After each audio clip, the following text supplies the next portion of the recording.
Welcome, everyone. This is a special episode here at NotInHallOfFame.com where we are going to have a great debate or a great conversation. How about both? On the 8 candidates who remain or not remain, because we don't know how much they cut this down to for the Baseball Hall of Fame in the veterans category on the particular, what do they call this? The modern age ballot? Someone want to help me out here with that? Contemporary. Yes, it's Contemporary ballot. Modern, contemporary. Either way, it's a type of rock music that means you're old. No? Okay. Mhm. They're not all gems, folks, but I try. Well, roundtable, we're just going to introduce ourselves. I'm Kirk Buchner. I co-run this joint with Evan Nolan. Hi, I'm Evan Nolan. I apparently co-run this joint. Yes. And we run NotInHallOfFame.com, and we are going to have a big announcement with the United States Athletic Hall of Fame as these shows go up. We can't wait to tell you all who is part of the class of 2025. Along with us, Chris Mouradian. How you doing? Chris Mouradian, part of the committee here with Not in the Hall of Fame on Elevator Show and All In and pretty much whatever else Kirk can talk me into stepping up for. I find it's really not that hard, but yes. Blogger Tubbs. Hello there. I run Tubbs Baseball Blog. Have a new article coming out first part of the year. I look for it. Where can the people find that? TubbsBaseballBlog.blogspot.com. Okay. Longhorn Dave Whitlock, the man who gave us an SMU person for Sportsman of the Week. That's right. Almost, Kirk. So yeah, Longhorn Dave on sports.com. It was the guy that beat SMU is your sportsman of the week. And forgive my Hawaiian pronunciation, but Jaron Kawai Sekapatulatele is your sportsman of the week on my blog, lhd-on-sports.com. I got the SMU right. So let's give me partial points for that. Jack Moore from More to Consider. Jack Moore, More to Consider, and I am brother of Gill Florentino, so that is my brother right there. I haven't seen old Gill in a while here, so yeah, that's my guy. So we're old baseball buddies, and yeah, I'm doing a podcast, a lot of baseball, a lot of sports, and a lot of politics and other things like that. Lifelong Red Sox fan, so that'll come into play, I'm sure, as well. That makes Even two though I of grew us up in here. Virginia. Yeah, I grew up in Virginia, but I love jazz. I love jazz, so. That's what I Jazz like Chisholm, what up. does he have to do with the Red Sox? Okay, Yaz is I different heard jazz. guy. Sorry, I was going there. Yeah. What does he Again, have? they're not all gems, folks. Actually, Yeah, none of them have been gems. Or Yastrzemski for those. Yeah. And Gill Florentino. Gill Florentino, current CEO of 14 Season Cigar Company. It's the amount of baseball seasons that I play. It was a journeyman, former Dominican Republic national team member. I was a right-handed pitcher. I had a stint in Japan, Mexico, Venezuela, and obviously Dominican Republic. Okay, so we're going to begin by letting everyone know who the 16-man committee is, or 16-person committee is. And that's really important because a lot of people don't actually pay attention to how people get in to the Halls of Fame. In this case, for the contemporary committee, for the contemporary list, they come up with 8 names, and they have to get 75% of the vote to advance. And the people who are going to be deciding this are 7 former players: Ferguson Jenkins, Jim Cott, Juan Marichal, Tony Perez, Ozzie Smith, Alan Trammell, Robin Yount. So we got to keep this in mind because, again, I'm going to be asking everyone to make who we would actually vote for, because we can pick 3 people each, but who we think they're going to vote for, because I think in some cases it's going to be a little bit different. We have 2 owners. The Brewers owner, Matt and Ateneo, I can't pronounce that at all. Mark Attanasio. Attanasio, I wasn't even close. Mhm. Of course, if Chris has his way, that team's going to be contracted, so I don't need to remember it. 1 of 6. One of 6 teams. 6, Jesus, getting one. Okay. Angels owner, Artie Moreno. And we have some former execs, or actually some seem to be execs, just not in necessarily a high capacity. Kim Ng, she was last employed as the GM of the Marlins. That must be a fun job. Doug Melvin, an exec with the Brewers. So we got the Brewers represented again, actually 3 times, which could play a factor, could not. I think that's something we got to remember here. Tony Reagan's a former GM with the Angels, still there, I believe, an assistant to the chairman. Terry Ryan, who is a longtime general manager in Minnesota. And we have 3 writers, 2 with the Athletic. Actually, 2 writers and 1 historian. Tyler Kepner and Jason Stark. Not sure why they didn't go with people from different companies, but it's not really a big deal. And Steve Hurt in the historian category. He's the current exec VP of Elias Sports Bureau. So I imagine he's going to be looking at the data harder than anybody in terms of the stats. Evan, I want you to sort of like tell everyone the new wrinkle on this ballot, whereby if somebody does not get a certain amount of votes this ballot and the next, they are forever eliminated. Yeah, we talked about Not this, forever, well, sort of forever. We talked about this in our podcast last week. But essentially, if you don't get at least 5 votes on this ballot, and understand each of those people we just named can only vote for 3 people. So there's a total of 48 total votes that are going to be happening. So if you don't get at least 5 votes on this ballot, next time this comes up again, which would be 2029, you're not allowed to appear on that ballot. So the next time you're available will be 2032. You go on that 2032 ballot and you don't get at least 5 votes, at least according to the current rules, which of course I could change at any time, you're no longer under consideration for the Baseball Hall of Fame. So that is the new little wrinkle that they put in here on this one. Yeah, so this is going to be huge for a certain group of people. And we're going to get right into this, and we're doing this alphabetically.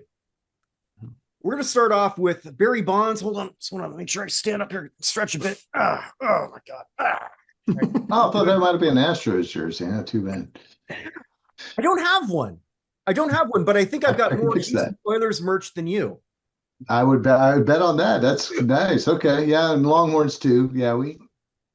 Possibly. I don't. Okay. That one I don't know. I know the first time I wore an Oilers shirt, he said, I don't even have one, but I wore just for you. Oh, by the way, Longhorn Dave, Gill, Texans. There you go. Yeah, nice. Yeah. So Barry Bonds is on this ballot. 7-time MVP, 12 Silver Sluggers, 8 Gold Gloves, all-time leader in home runs, 762, all-time leader in walks, 2,558, all-time leader in bWAR, 162.8. His lifetime OPS is 1.051. 10 years on the regular ballot, finished as high in his last year, 2022, of 66%, and he was on the 2023 Veterans ballot. We don't know what he got because at that point, was it 3 or 4? If somebody help me out here, if you finish less than a certain number, it would just come out unknown. I think 3 or under. I think it was 3, if I remember. So it was 3. Yeah. Okay. So Bonds is the first person we're discussing, and I want Gill to sort of start this off because unlike the rest of us, he knows Barry. Oh. Okay. So 1998 season, I pretty much from sort of kind of like the second week of May, all the way to probably the first week of September, I was in the Giants clubhouse every single day.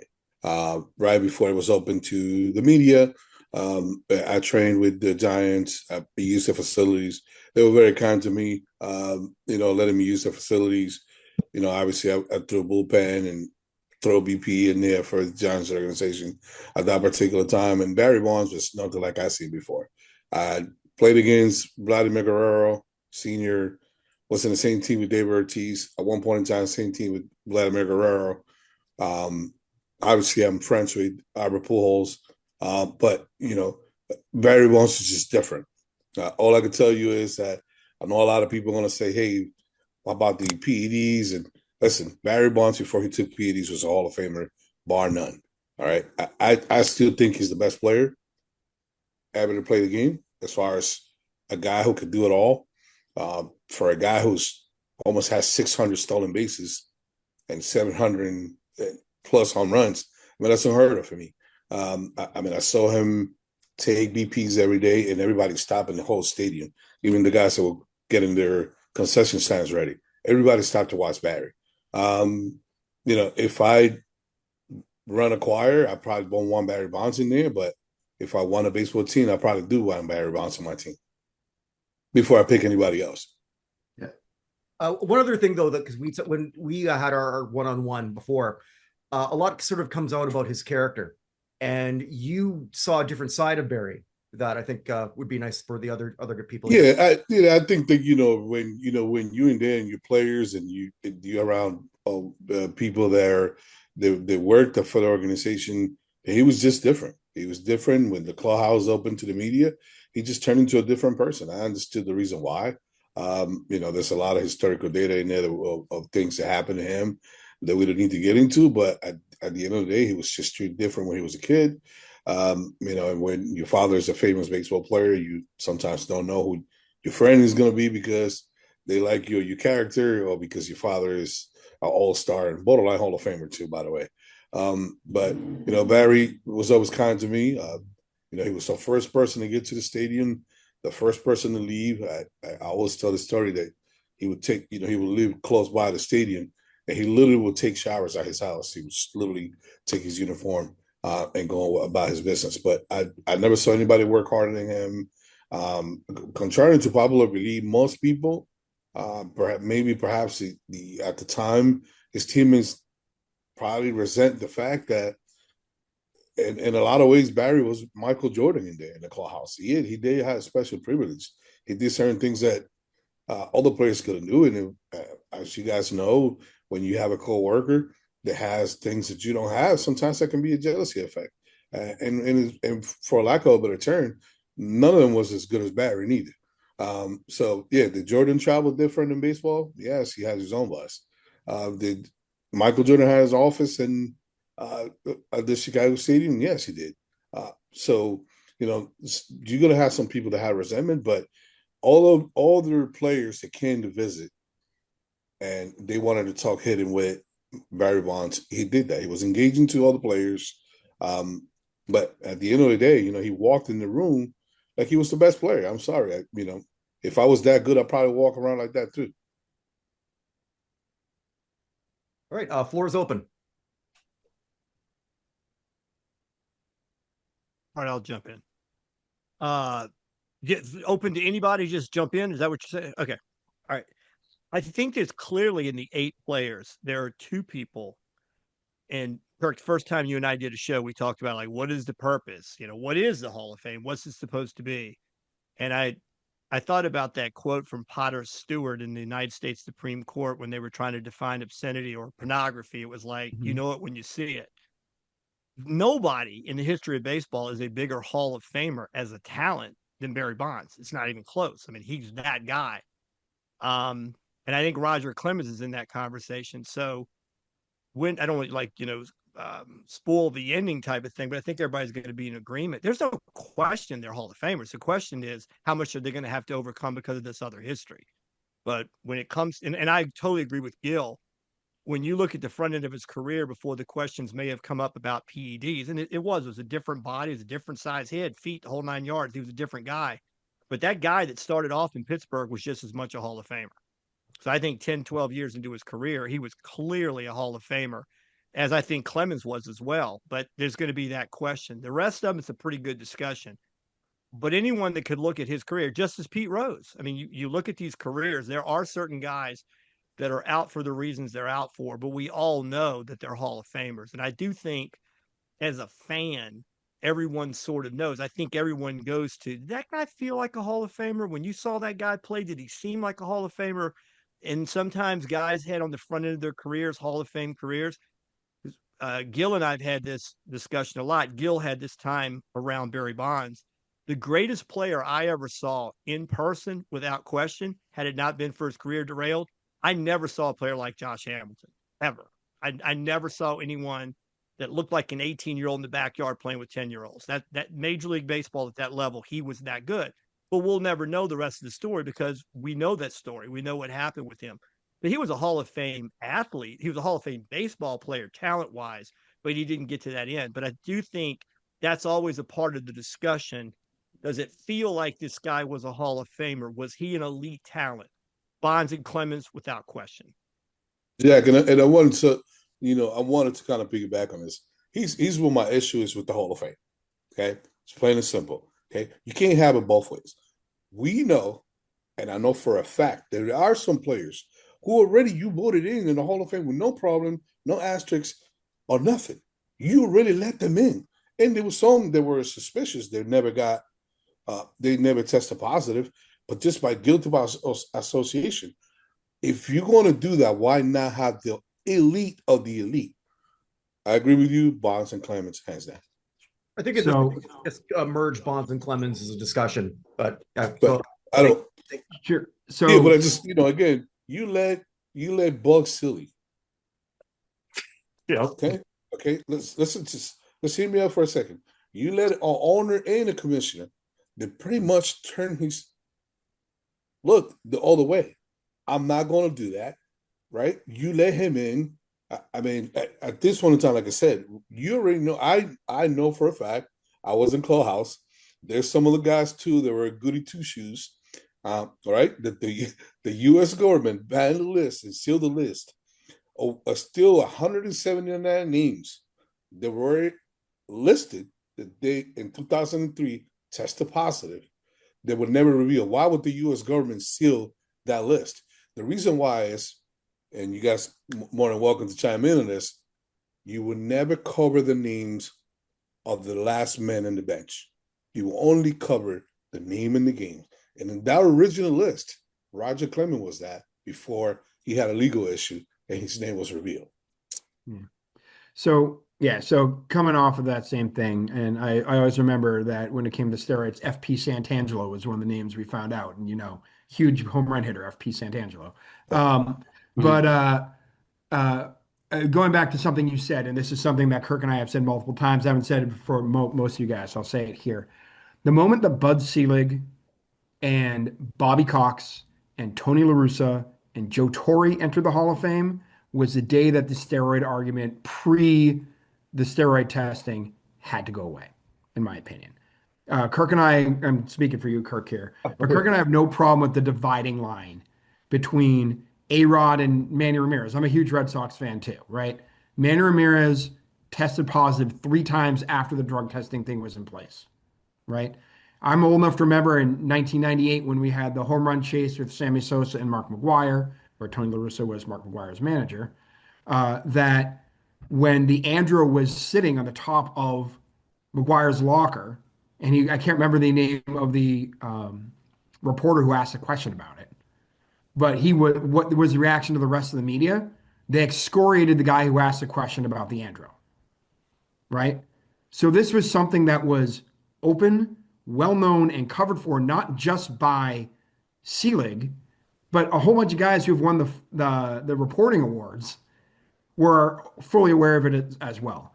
And the moment, like I said, you put La Russa in, you put Torre in, and you put Bobby Cox in, and Bud Selig, why do they get to benefit from steroids, but the people who were taking them when they weren't being tested for, regardless of what you think of their legality or ethics or anything like that? Baseball is a sport that has very flexible ethics, right? We talk about Gaylord Perry and the spitball of laughing, but that's cheating as well, right? Hank Aaron talked about everybody on greenies in the 70s, right? Which is illegal now. It's just illegal too, and it's in the ban list. Right. And by the way, the Android you can actually used to get it in Walgreens and CVS. Mm-hmm. Right.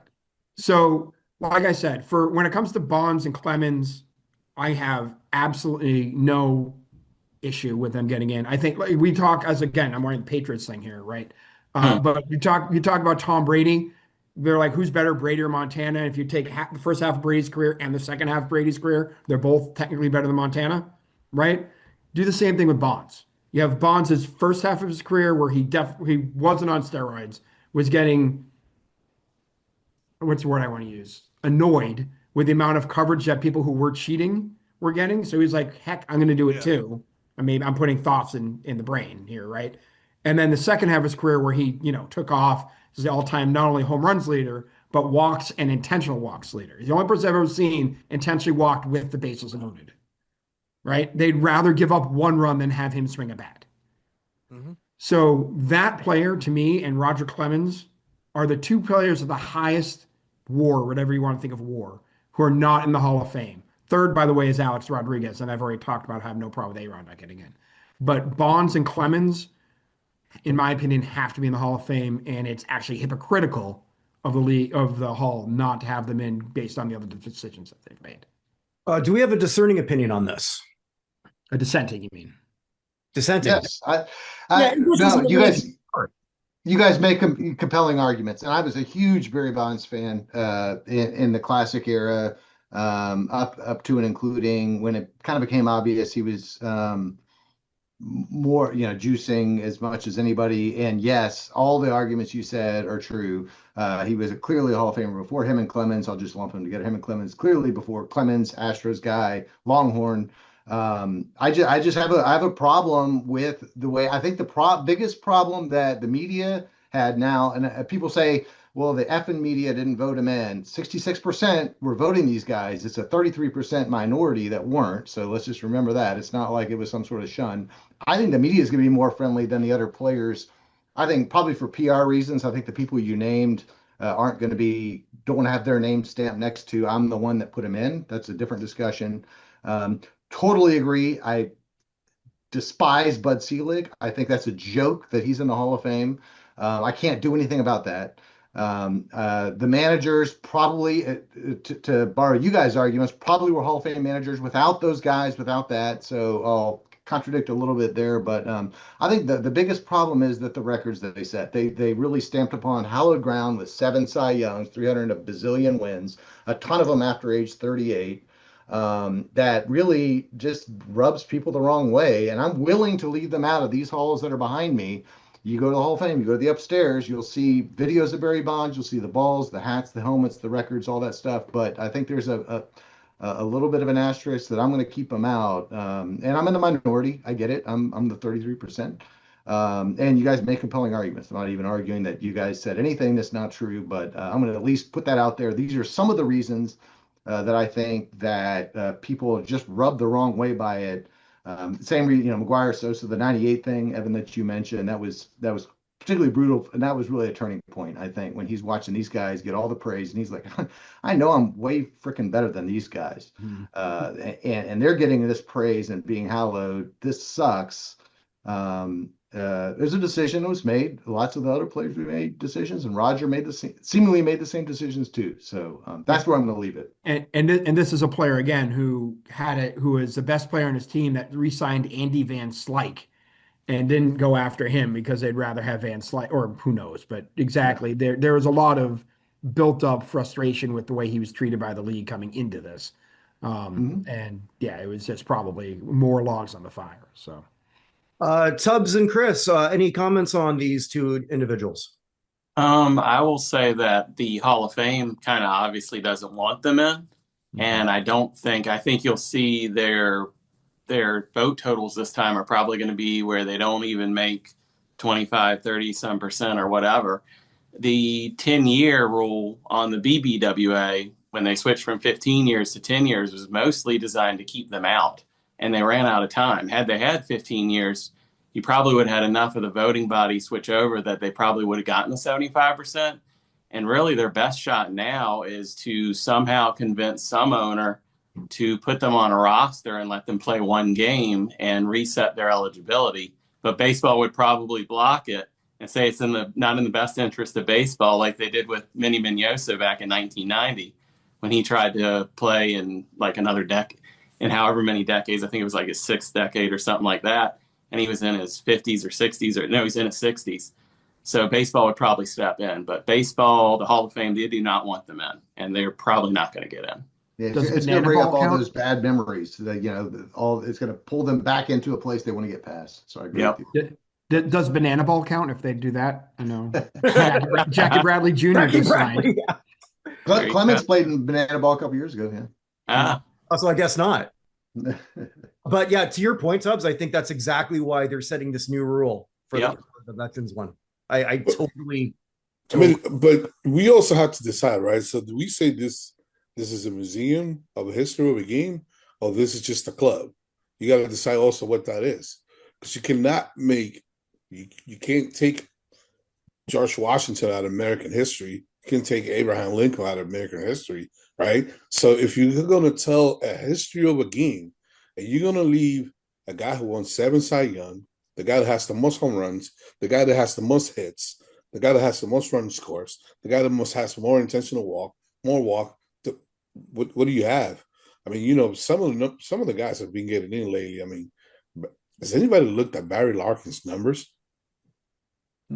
I mean, he had probably 5 good years. And yeah, he won 9 Gold Glove or 8 Gold Glove, but Don Mattingly won 9 Gold Glove, and he's the second most Gold Glove in first base, and he's not in. Keith Hernandez won 11 Gold Gloves, and he's not in. So it'll be interesting to see how Elsie Smith votes, and those guys had Gold Gloves that defensively like that. But if we saying that Barry Larkin, who played in the same era as Barry Bonds too, is a cut and dry first ballot Hall of Fame, and a guy who had those numbers over 2,000 RBIs. I mean, he was shy 65 hits for 3,000. But that's again. Listen, everybody's responsible for their own actions, and I get that, and that's a chance and a risk that you take.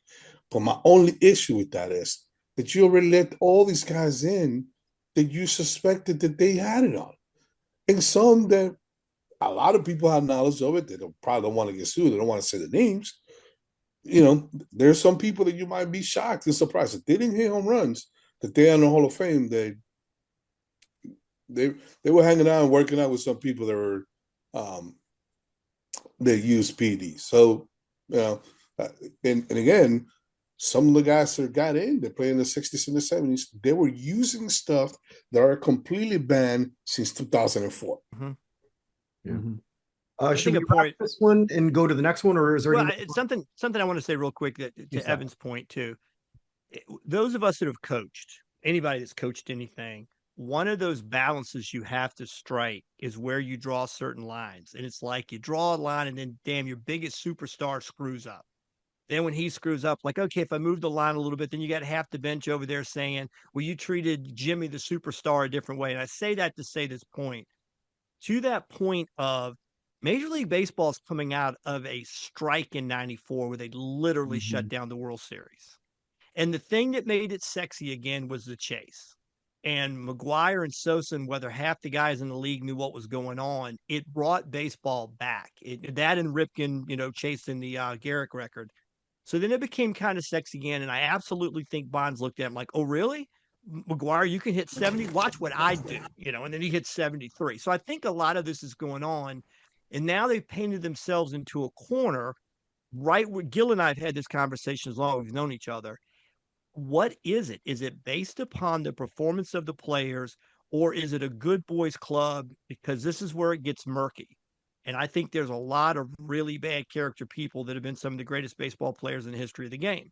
And I think some of it's overblown. I think some of them, the guy wasn't nearly bad as he was made out to be. But I do want to say this real quick, too.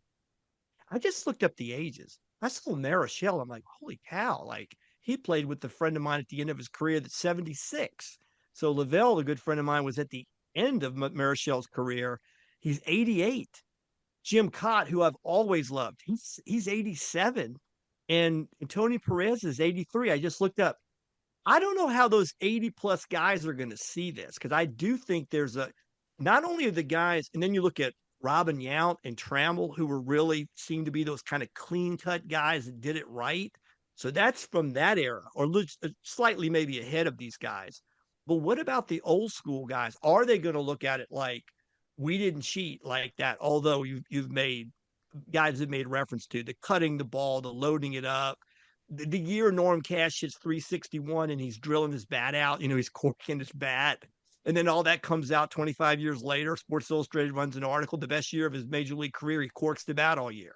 But he gets overshadowed by Maris hitting 61. So none of this is new, right? Everybody's been cheating different ways. And my friend Tom House, who I'm very close to, has told me a lot about the amphetamines. Man, he's like, he goes, if you got beat on the field in the 70s, you got out drugged. I mean, that's literally how guys thought. Everybody was on something. And he's been very open about it. He experimented with steroids in the 70s because he thought it might make his fastball better than 80, 82, 83. So guys were experimenting with stuff. It's not like this was anything new in the 90s. You know, I mean, clearly this has been going on since the beginning. People with that much at stake, including their careers and whether they making the Hall of Fame is pretty lucrative.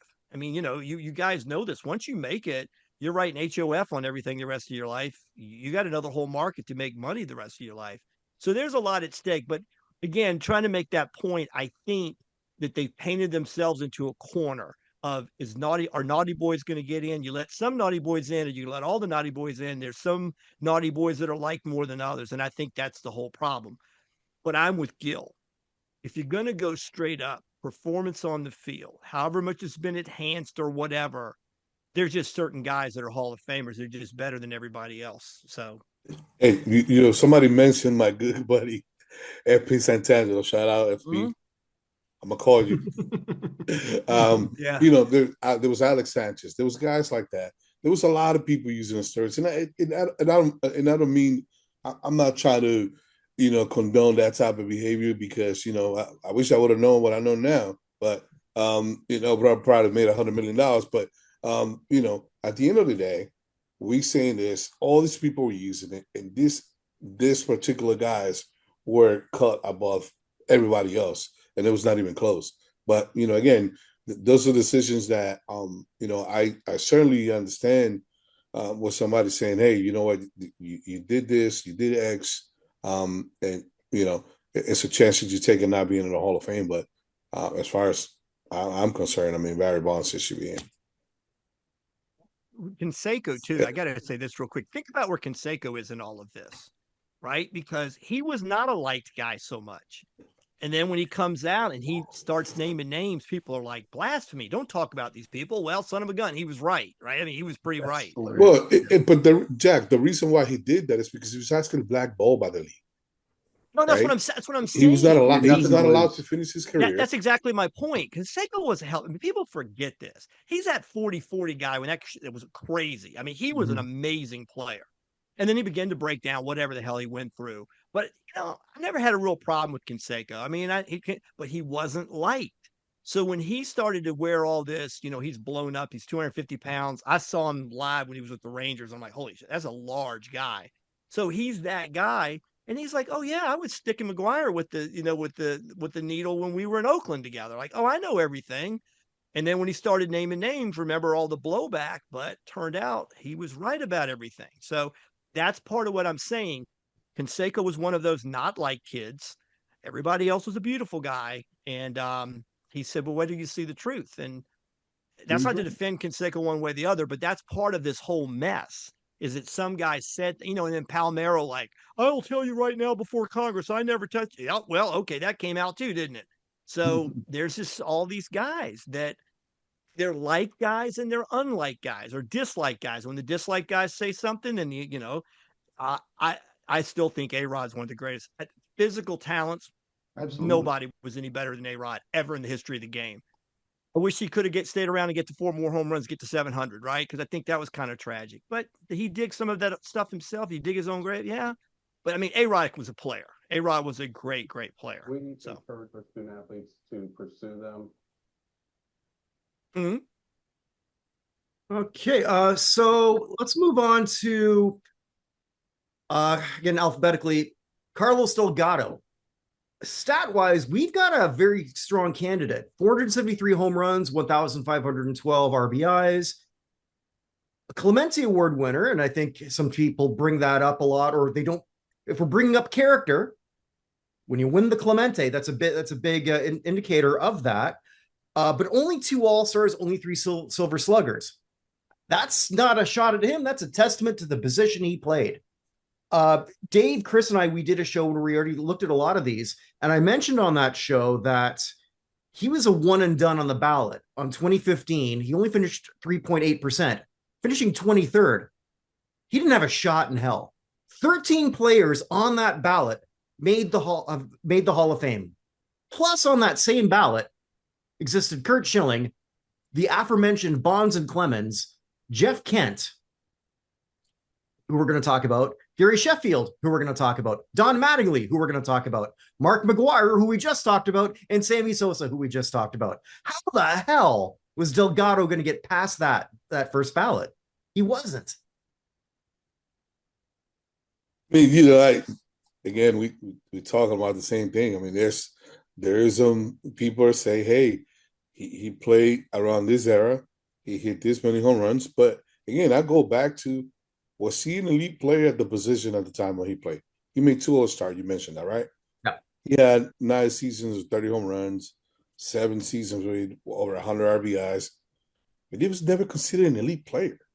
Sure. Right. And to me, a Hall of Famer, and I'm seeing he was a great player. He was a good player, but not a great player. I think that when you make the Hall of Fame, you have to be the cream of the crop, man. I mean, how do you make 2 All-Star games when you hit 474 home runs? I was asked something by, I was hoping he could join us. Unfortunately, he couldn't. Robert Dobeck, who's been doing a lot of shows with us, and he wanted to do a deep dive on Carlos Delgado. And he asked me because, like being in Toronto, because and I'm a big Jays fan, despite what I'm wearing today. So I saw a lot of Delgado live, and he said, well, did you think that you had a superstar in your hands? And I said, no, I thought that we had a pretty good player, and we were very happy to have him, but he was the best of our average team, which is what he was. Now, he did have a runner-up to the MVP, and he did also have a 4th and a 6th place finish. So he actually did better in MVP voting than he did in making all-star teams. I think he was also Major League Player of the Year by Sporting News. That is correct. Yes, that is correct. Plus, I know RBIs are a stat of opportunity, but he was actually excellent with the opportunities that he had. There's a stat called base runner scored percent that a lot of people don't know about, and he was actually 3.4% above the league average. Don Mattingly was also 3.4% above the league average. That's excellent for your whole career. The other guys that we're going to talk about are all 2.2 or lower, and a couple of them are in the 1%. So here's somebody that was actually producing with his opportunities. In his 100 RBI seasons, he actually had seven of them were 114 or higher. So he was somebody who was producing a lot of runs. I kind of compare him to Fred McGriff in a lot of ways. Fred McGriff had a slightly longer career. I'm a huge Fred McGriff fan. He was the first person I wrote about on my website, and actually the whole reason why I got started writing back with Hall of Fame stuff. But Delgado, in some ways, is equal to or better at the plate than what Fred McGriff was. He just had a little bit shorter of a career, but I honestly think that WAR doesn't really capture how good he was. And I think he was somebody that was a superstar that maybe flew under the radar a little bit more. He was in the AL East with the Yankees and the Red Sox, and I think that played against him to some degree, but I see Delgado as a Hall of Famer myself. I typically kind of agree with Gill. He's right on the line. I don't disagree with you either, Tubbs, but yeah, right on the line. Not quite enough all-stars at a position at that time that was expected to be a producer. These days, first basemen have regressed a little bit. They aren't the corner guys that you see, but I'd like to see his case brought forward for future veterans ballots. I think he could be a McGriff that eventually you get a committee that remembers that. He was a great player, fun to watch, middle of the lineup, always a producer. So, but I'm just going to keep him a little bit out on this one. I think also too with McGriff, a lot of people forget too that, when McGriff, he was a little bit older than Delgado, and he played a lot better. He played a lot before. So when McGriff was hitting 32 home runs, he was second or third, and he constantly finished first. But he also won in the playoff, and he also won in the World Series. And he was either the top 2 or 3 people in the team that won the World Series.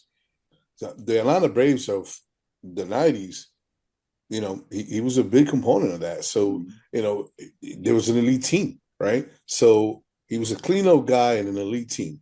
And for a while, McGriff was good for a long time. And 499 home runs, which is, again, 25 more than Delgado did, but I just, even him, it took him a long time to get in. Don't we also, to some degree, like you bring up a McGriff, don't we have things that stick in our head? Because I'm asking you guys if this is not true. Wasn't McGriff the first guy to win the home run title in both leagues? Believe you're right. Yes. And I think there's things that happen when that happens that it sticks. It's a separator. It kind of makes, oh, that's that guy that did some, not like that's super impossible. Like, wasn't Frank Robinson the first guy to win the MVP in both leagues? And like, and Sparky Anderson was the first manager to win the World Series in both leagues.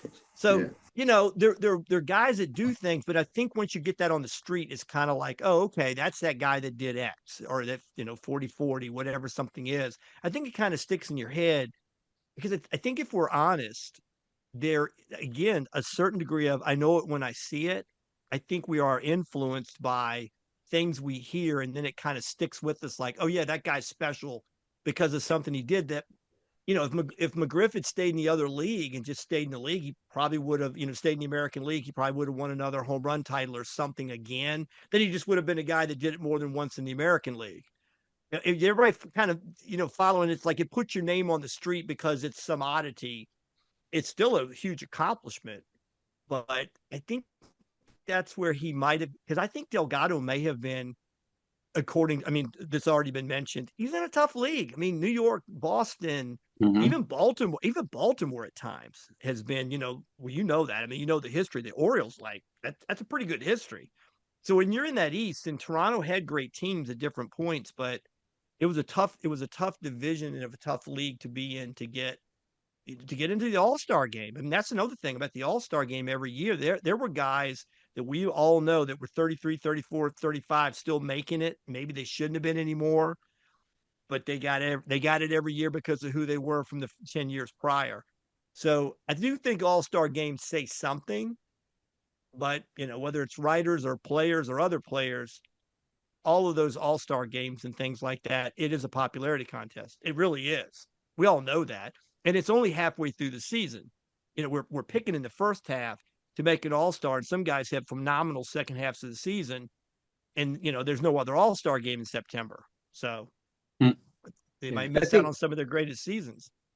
Yeah, I think one of the things you remember with All-Stars too is that there's the rule with every team has to have a representative. Right. So, you know, sometimes you're getting a guy in there that, you know, maybe isn't matched up to some of the other players at that position, but there's really nobody else on the team there that could legitimately represent that team in the All-Star game. So you're fighting, you know, three spots, possibly maybe four on a weird year for like a first baseman, and one of those or two of those may have gone to players that kind of had to be there just to fill that requirement. So the All-Star game thing kind of I always think a three-time NL All-Star Freddie Sanchez when you talk about people who have to fill a role, because we needed a pirate. So. Right. Well, but I think that also that rule was later on in the, you know, probably Carlos Delgado was already playing in half of his career when that rule was instituted.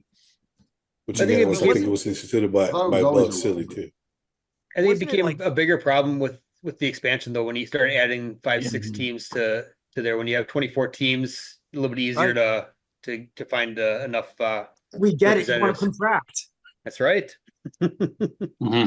He's making his case. Wasn't there a famous, what was it, the Reds? Was it 59 where all the fans did the thing they got together? Reds were the team. Yep. And voted like 7 Reds into the starting lineup. Yep.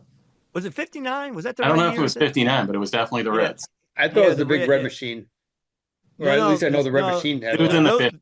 Those guys were legit in the 70s. No, it was 59, 60 in that range, where they did an orchestrated effort when the fans got to vote, and all the Reds fans got together and stuffed the ballot box, and they actually voted like 7 starters into the, and then they did something to clean that up. I believe there was some effort to make sure that never happened again. But there was a commercial in 1985 running locally in Toronto, and it was this guy.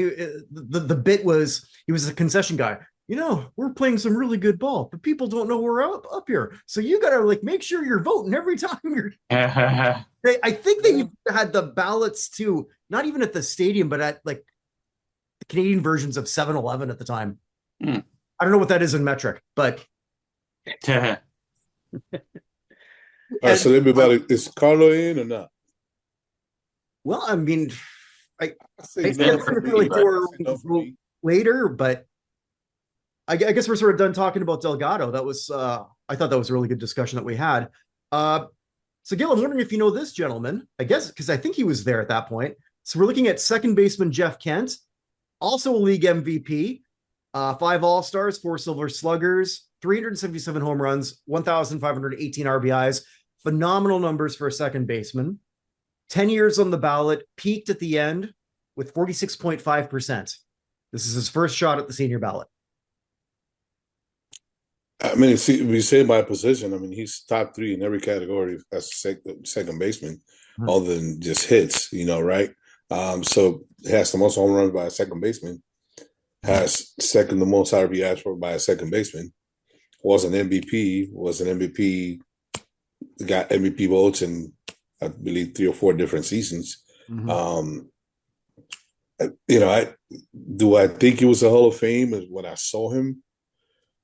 Probably not. But, again, if we're going to, I can't have it both ways. And I say Carlos Delgado for a first baseman did not have the numbers that we were accustomed to seeing from first baseman at that particular time.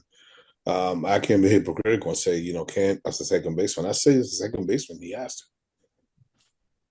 I've been a big proponent of Kent. All his candidacy, just 1 or 2 years with Astros, so it's not even a home thing. But most home runs as a second baseman, well over 2,400 hits, batted 290. So he's not a guy that batted 250, 260 like some of the other guys we saw. Awful defensively, so you have to overlook that. Yeah, I think I got him in. He's one of my 3. It got traded with a friend of mine in 3 different teams, Jose Luis Vizcaíno. Yeah, another Astro. Yeah. Yeah, I think looking at the ballot here, he was probably the one that I looked at and thought had the best chance of making it through right from the start, just because of the MVP, just because of what he did compared to other second basemen. 8 seasons, 8 out of 9 seasons with over 100 RBIs from a second baseman. Even in the 90s where some of the numbers were a bit inflated, that's still damn good for anybody. So my opinion on him was that he would have been one of my 3 votes that I would put out for here. And I think the easiest chance out of this ballot to be selected by the actual committee.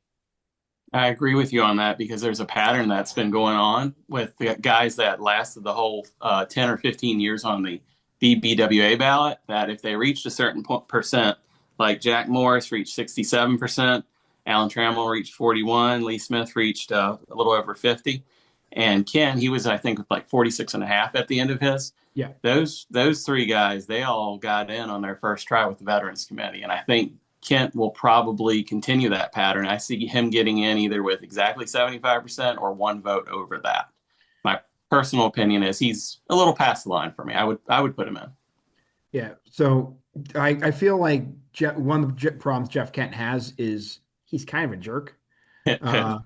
So I always think of him a little bit. I know they're completely different players from different eras, but in terms of the way that they interact with the media, Jim Rice is someone who comes to mind when it comes to Jeff Kent. And Rice, in his 10th year, was at about 54%, about 8-9% ahead of Kent, but got in year 15. We brought up McGriff earlier. I said at the time, Kirk, when they put in the 10-year rule, McGriff was the first person who was going to get into Hall of Fame earlier because of it, because he wasn't going to get to 15th the other way. This way, he was off in 10 and got in on 13. If you got to 15 years with Rice, he got in. If you got to 15 years with Kent, he would have gotten in. I just think we would have gotten to that point, particularly as he's getting towards the end of those years. We're going to have more and more steroids guys off the ballot, and it's going to be easier to put him in. Even if he did have the worst argument for how he got injured in baseball history, cleaning out the bed of his truck when that was not what was happening. Yeah, I agree with you. I think Kent of the more recent players who are getting in, because we have a couple of the old timers, I think, or old timers in general, who have older folks on the ballot have a better shot who have a pretty good shot of getting in. I think Kent has the best chance with this committee.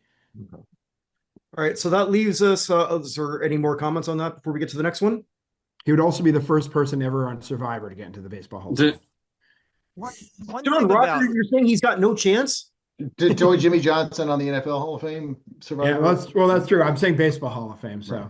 Jeff Hogaboom did not make the Football Hall of Fame. So Let me ask you guys this too. Don't you think there's a little bit of weight? Because I'm looking at, you know, the resume and kind of hearing guys talk. Do we think there's a little bit of weight to a guy at a position who we may not have thought him as the greatest player in his era, but he stacked up the kind of numbers relative to that position that we kind of say, well, okay, he's one of the greatest second basemen of all time. And Evan, what you were saying about like Rice, something else came to my head about this. I think it's kind of a phenomenon. I was around on those days. I'm going to tell you what, from 75, when he puts up almost the same numbers as Fred Lynn, and Fred Lynn is Rookie of the Year and MVP, Rice put up almost the same numbers, almost exactly. 78, he's the best player in baseball. He just is. By 82, it's kind of sliding down. And then, you know, it's one of those careers where he held a point in the time that he was playing. He was the best guy in baseball, one of the best players in baseball, period.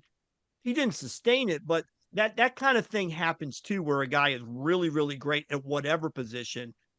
And I think Kent, to me, was always one of those guys. If he's in the All-Star game, I could see that. Or, yeah, he's a good at hitting second baseman, or he's got as much power as any second baseman I've seen. But I never thought him as an elite player.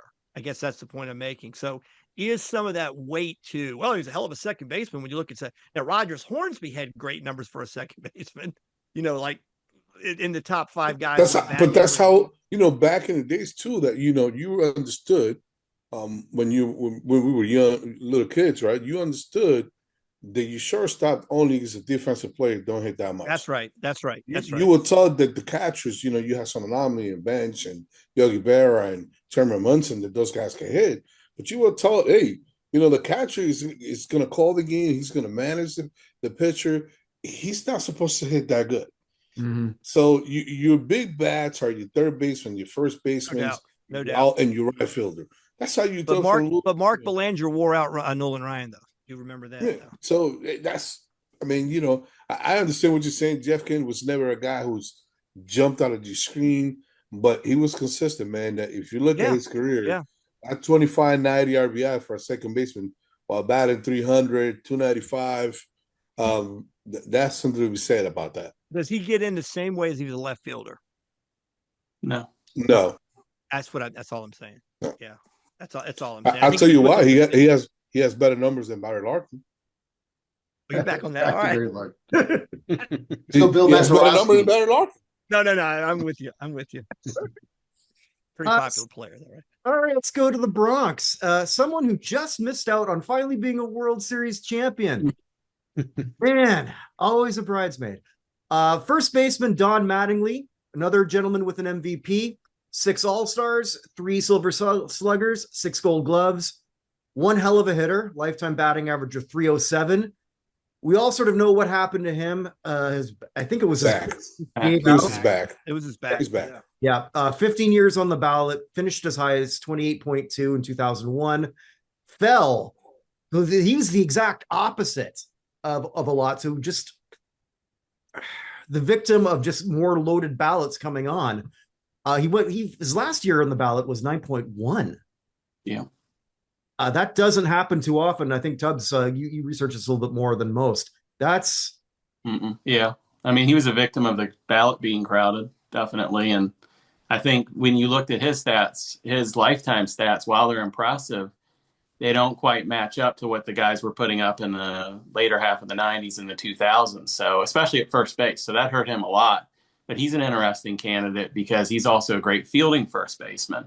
And he also has the whole thing of being one of the very, very best players at his peak. And with him, I think he's a very interesting candidate. I think he's also what you call, I think it's Cooperstown Dave that calls a type B candidate, where they're kind of like, where they spent their whole life in baseball, and you can kind of add some of their post-career stuff and reputation. And I think that might help put him in. And I think the committee wants to elect somebody who's viewed as a clean person, clean player with a good reputation. And I think he may benefit from that. He was 50% on the last ballot, the number 2 finishing behind McGriff getting 100%. So he's primed to possibly get in as well. Yeah, I'm a little bit biased on that one. He was my favorite player coming when I was growing up. That 85 season was amazing. Specifically, those numbers, 145 RBIs at that time was unheard of. I think obviously his peak was not as great as other players just because he got hurt and he pretty much essentially 3 years lost in his prime.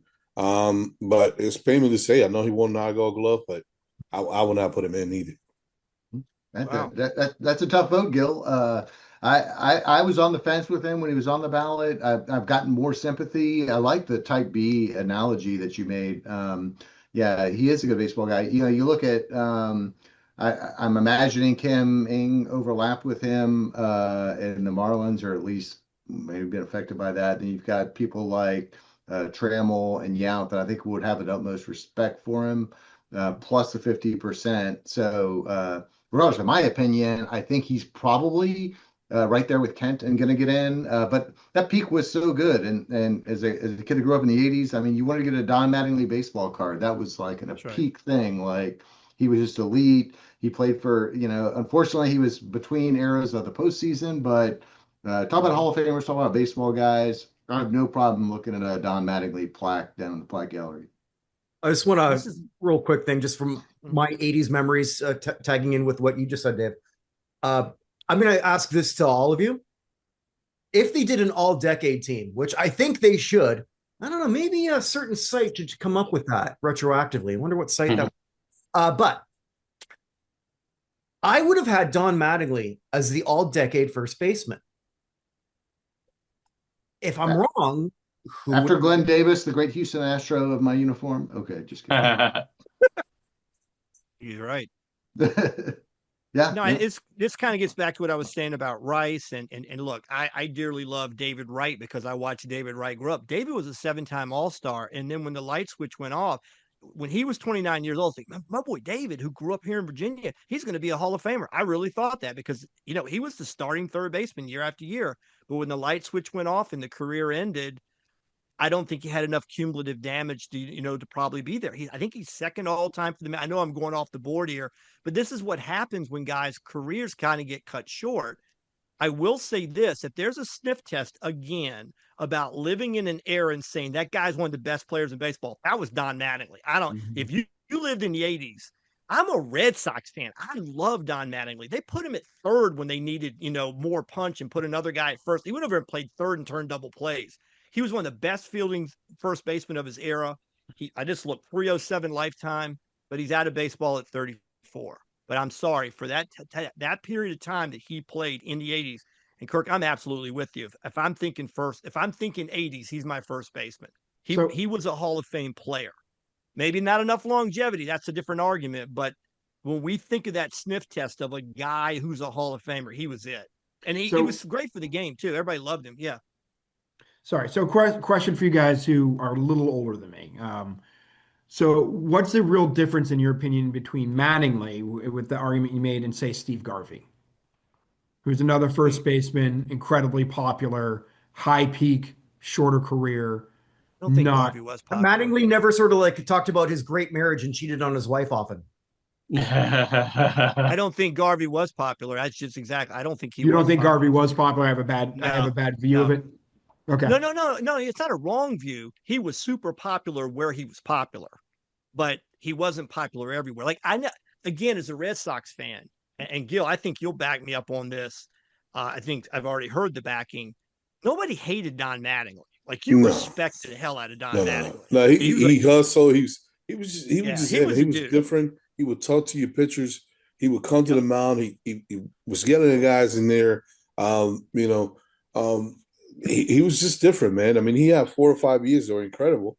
But unfortunately, again, baseball more than anything, I think more than any other game, when it comes to the Hall of Fame, you just have to have numbers. And, sorry, I'm having a hard time putting him in with, I think it was 236 home runs. I mean, the batting average is there, but, it's just unfortunately, his career was short. I mean, you have to take that in consideration because some guys, like Fred McGriff, and I know they're not competitive too, but he just had a long career, right? And that eventually got him in. The fact that he played 19 seasons, right? Yeah, I think one other thing about Garvey real quickly. I think it's a great comp actually, but I think it's Mad Dog that puts like, what are the bold numbers? Garvey never led anything in any season he played except hits in 1978 and 1980 with 202 and 200, which aren't even that strong numbers, not even the best of his career. Now you look at Mattingly, he led the league in home runs, RBIs, shorter career. They both won an MVP. Ton of Two good hits, loves. two seasons he led the league in hits too. Mhm. Yep, yeah, and Mattingly led the season hits twice as well. So that Well, is a difference. Whether that's the right difference or not, I don't know. Here's some very covered up inside poop, though, for what it's worth. I have a friend of mine that pitched in the era, and I asked him one time, I'm like, what about this guy? What about this guy? And he said the weakness that he saw in Garvey, I'm not going to name any names about where this came from, but he said the weakness was he was an RBI hound. Like, so when he came up in the runner on third, less than 2 out, he'd swing out of the zone to try to drive in that run. Everybody just pitched him out of the zone. Like, he would I don't want to say that selfishness necessarily. Your team scores the run if you come through, but he would fish a little bit because he was chasing numbers. A little bit was kind of the feel, and that was kind of a thing. Not the worst guy on earth, but definitely media savvy. He was out in front of a lot of cameras during that time. And being a Redskin fan, that was Joe Theismann, in the 70s and the 80s. It was the same kind of thing. But Joe Theismann was tough and he came through in big games. So we had that. Garvey definitely had a career where he was definitely playing in consequential games. But I do think there was a little bit of meanness that came out in the presentation to a lot of people. And that might be hurting him now. And I mean, I may be wrong. He may be the nicest guy on earth, but is he not like delving into politics as well now? So, Not right? particularly well, but yes. Yeah, that's what I'm saying is if he's that guy, right? Yeah. Yeah.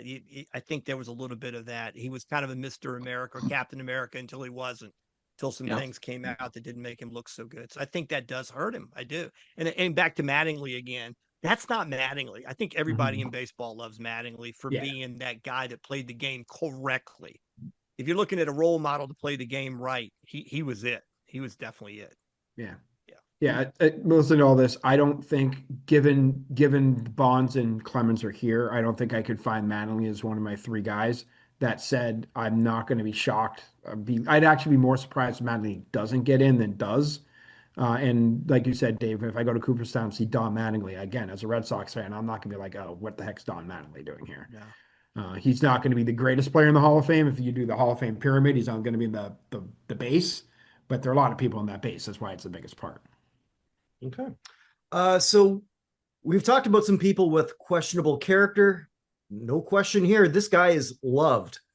Squeaky clean Dale Murphy, a member of the 2 MVP club, 7 All-Stars, 5 Gold Gloves, 4 Silver Sluggers, another Clemente Award winner, 398 home runs, was also on the ballot for 15 years. Best was year 2, 23.2%. But on the senior ballot on the last time, this is his 4th one, but the 3rd year on the senior ballot, finished with 37.5. So trending back in the right direction. Another burnout guy. He did it up front, 2 MVPs. And then the longevity they just didn't maintain it. I mean, I saw him in Richmond, Virginia in AAA, hit the pitcher in the rear end repeatedly when he was a catcher. Like he would come up and throw balls right into the pitcher's ass, throw the ball all the way to fly ball to center field. Then they moved him to the outfield. He was a big, fast human being. I mean, he could run. The guy was an amazing athlete, but he won the 2 MVPs fairly early in his career and didn't really sustain it after that.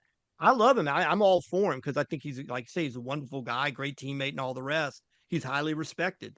But I think he's another one of those guys that put it up front early and didn't sustain it. So was he one of the top players of the 80s? Early 80s, absolutely. Did he sustain it? No. So then now we're having questions. And I think that's all this is. Yeah, I agree with you. I don't know. I still think that he doesn't get in. He will not get my vote. I think it's interesting because he's somebody this is him and Mattingly. This is both their 4th time on an era ballot. And Mattingly got the 50% last time. He got 37.5. Murphy always has a lot of people supporting him, but the votes just haven't been there. I would like to see him get in because he's another guy like a Mattingly that I personally like a lot. He did lead the league in a lot of categories. So if you look at his baseball reference page, you see a lot of black ink. You see where he led in home runs, he led in RBIs, he led in runs scored, he led in different categories like that. He definitely was somebody that it was a shame that he didn't spend just a little bit longer at Coors and hit a couple more home runs and get to 400, because maybe having 400 would have been the difference for him with the writer's ballot. Maybe he could have accumulated more support at that point. But he's an interesting candidate. Just like you said, his career kind of fell off after 1987 was his last really great year. Yeah. I would agree with that. I'd like to see him get in. I would put my third vote on him since I excluded the PED guys. I get some extra votes, but he's different vote for different show. Andrew Jones, same thing. Like Andrew Jones' clear peak was super high, 50 home runs, way better center fielder. Dale Murphy, also a great center fielder. But I would, overall thing, I would say, you look at the overall ballot of work, and there's somebody put like who hit the most home runs in the 1980s. It was Schmidt and Murphy, and they were swapping MVPs for several years. Seems like best guy at best position, one good defender. Didn't have any postseason. That probably didn't give him any extra bonus points. But I'd vote for him, but I don't expect him to get in. I think he'll probably 1 or 2 votes short. Yeah, I really like him as a candidate too. 6 times in the 80s, he was in the just about to receive MVP votes, the 2 MVP awards. Remember watching him on Superstation TBS when that was the cable channel for baseball games, that and WGN. Fun player. I like him as a player. I like him as a candidate. I do agree that he did kind of have some difficulty sustaining his peak, but I think at his peak, 2 MVP awards, you kind of got to see him as one of the best players in the game at that time. So to me, it seems like there's maybe enough there to squeak through. Again, kind of like Mattingly, I wouldn't mind if he's there. I'm not going to lose sleep if he doesn't make it, but I'd lose sleep if he kind of got booted off the ballot, that we don't get to continue to talk about him though. Yeah. So Kirk, you mentioned that his high point was year 2 on the ballot. Yeah. You know what happened in year 3? No. Don Mattingly joined the ballot. And they were on the ballot together for 13 years. You know how many times Murphy finished in front of Mattingly? I do not. 0. Oh. Do you know how many times Murphy has finished in front of Mattingly on the seniors ballots? Well, I'm going to guess 0. At 0. He's 0 for 16 against Mattingly. So I think that this particular group, particularly since there is some positional overlap. I know Murphy played some center field as well, but some positional overlap with Kent. I think Kent and Mattingly, to me, are the 2 most likely get in. And I think with the PED guys splitting some of the rest of the votes, Murphy should be happy if he gets to stay on the next ballot without Kent and hopefully without 2 of these guys there. Instead of his damn way. He needs Mattingly out of his way. Legitimately, he's been behind Mattingly on all 16 ballots he's been on with Mattingly. If Mattingly's gone, now we'll see what the argument is, because it's a battle between the 2 of them as to who's the best guy from the 80s, not in Hall of Fame at this point. That is Lou Whitaker notwithstanding. That's right. Yeah. Okay. We have 2 more left, and someone who, oh dear, Gary Sheffield, 9 All-Stars, 5 Silver Sluggers, 509 home runs, 2,689 hits, a lifetime OPS of 907. The negative is he played for 8 teams. So if he gets in, what hat is he going to wear? Honestly, not the Brewers. That's all Brewers. I need. Well, he probably wore the Dodgers. He was All-Star 3 times with the Dodgers. Well, okay, but then go back. You just said not the Brewers. We got 3 Brewer attachments on this ballot. That's going to work against them. This is the anti-Harold Baines. Oh, interesting. Yeah. Listen, I think, was he talented enough to be a Hall of Famer? Yes. I still think that if you take in consideration what his teammates told him, how he's kind of expressed himself in the clubhouse, and I don't think he made anybody better around him. But I mean, he was quite a hitter. I mean, if it's his stats, simple as stats, and he's also guilty by association. I still think it was an excellent baseball player. talent there. But if I'm going to put him, I have to put Barry Bonds ahead of him. Maybe we can have that discussion next year or in 2029 if he gets the votes. But I still think my wish is the Bonds, Clemens, and Kent get it in. But my favorite, Don Mattingly, I wish, for him to get in. But I still think that those things are going to get in. I mean, as a Red Sox fan, Sheffield was terrifying when he came. Yeah. Like absolutely terrifying. For some reason, Paul O'Neill was also terrifying. But Sheffield, honestly, when they had Giambi and all that stuff in the early 2000s, the person who I least wanted to see at the plate in those 2003, 04, 05 era was Sheffield. I just knew he was going to whip that. But he had that bat whip that was just so violent and fast through the zone. He If was he elite. hit it, He was elite. hit it.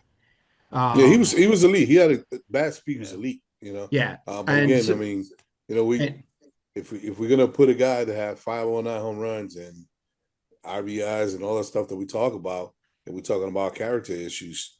Yeah, I mean, absent the PED stuff and absent the prickliness, for lack of a better term, he's an easy candidate. But again, with this group, if you like you said, if you're gonna do PED guys, Sheffield's third.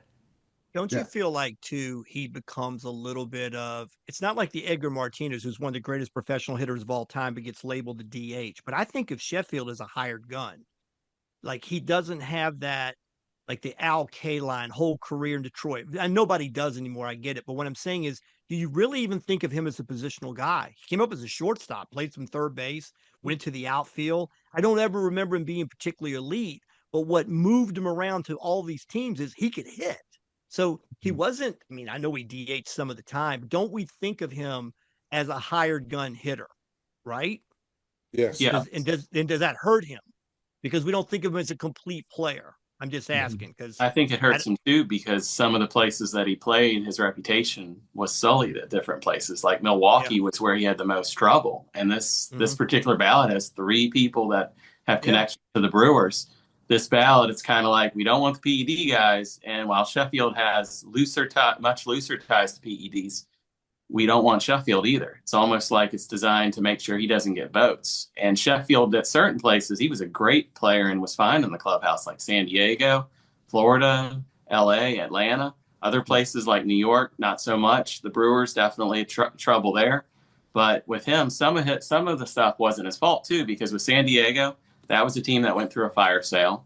That 93 Padres team was ridiculous. Yes. And then they got rid of everybody. They did. Yes. Yes. I also think I think that some teams that he played that he never had an issue, had a strong leader. You're not going to have that with Gene Levy or Jeff McKeon. But I just saw him recently. That way. I just saw him recently talking about the culture shock when he got to New York, some of the stuff that went on with the Yankees. And how he kind of was like, okay, I'm staying out of this. I'm just swinging the bat kind of thing. I mean, like he was like, it was its own thing with the Yankees to deal with too. They had their own issues and all. And I know we look back, 95 on, and Jeter was the steadying force. Clearly all that was going on, but he was talking about the tension with A-Rod and some of the other things that he saw going on that, I don't know, like he said, he seemed to say, I'm just going to stay in my lane, stay the hell out of the way, and just hit. And that's kind of the impression he gave. So, I also too think that what hurts him, what you're talking about, being a hired gun. I mean, those teams, the Dodgers teams that he went to, and the Yankees, I mean, has some players. Oh yeah, throw him in the middle of the lineup. I mean, they're going to benefit a great deal. I know a number of players that, you might think I'm crazy if I tell you, hey, those guys benefit by playing with somebody who's, hey, who are you going to pitch? Are you going to pitch to Jeter? Are you going to pitch to A-Rod or Giambi or Fielder when he played with him? I mean, who are you going to pitch in reality, right? So there's a lot of players sometimes that benefit from having great players hit behind them. Yeah. Mm-hmm. Well, Jeff Kent, does he get that MVP without Bonds in that lineup? I don't know.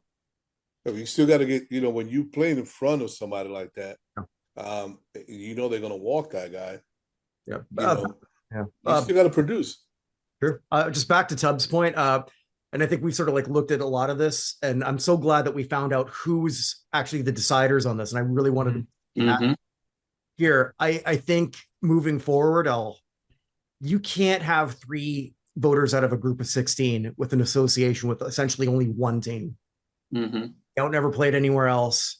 You have an owner. I don't have a problem with an owner being part of this. I do have a problem with 3 with only one club association. And yeah, it's a very small pool. Yeah. With Sheffield there, Yount was on the roster when Sheffield came up with Milwaukee. So there is, some connection there. Melvin and Atanasio, neither of them were with Milwaukee at that time.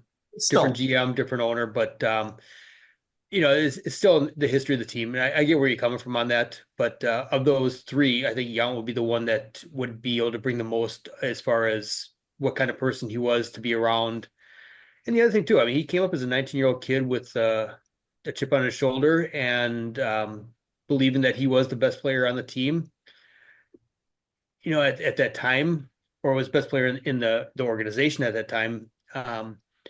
Needed to be humbled a little bit, and I think once he got to San Diego with a player like Tony Gwynn and Fred McGriff there in the locker room, whole different scenario. Although you did have Don Baylor and Dave Parker as teammates here for a season with Milwaukee too. So actually, in the Dave Parker book, it was kind of interesting because he spent a chapter talking about his season there, and he was brought in. He signed a 2-year contract. And he was brought in to mentor Gary Sheffield, and then they traded Parker for Bichette after one season. It was pretty much like they were giving up on Sheffield, and then the real problems happened with Sheffield, and then they got him out of there, and then he nearly wins a Triple Crown with San Diego because, like you said, he gets to the right environment with better leadership that maybe can connect with him a little bit more. Somebody like Yount, that's an older player that I don't think he could just connect with. So it's kind of interesting.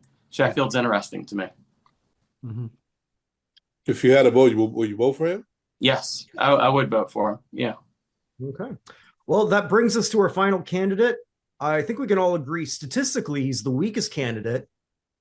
In the show I did with Chris and Dave, I also did a counter argument that, let's remember, it says Hall of Fame. And gentlemen, for me, Fernando Valenzuela was my introduction to baseball outside of Canada. I was 9 years old when Fernando Mania was sweeping, I want to say the nation, but it also swept Canada because I sure as hell knew who he was. Fernando was an icon. Evan and I, we talked about him when he passed away on our regular show.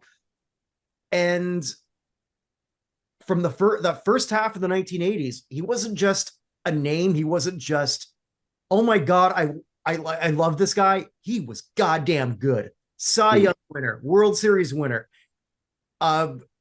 6 All-Stars, and for 4 years he was in the top 5 in Cy Young voting.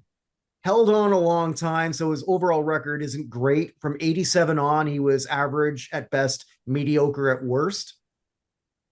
But Fernando was the biggest story in a year. And isn't that what you want in some ways for a Hall of Fame? And Dave, you've been to the Hall of Fame more than any of us.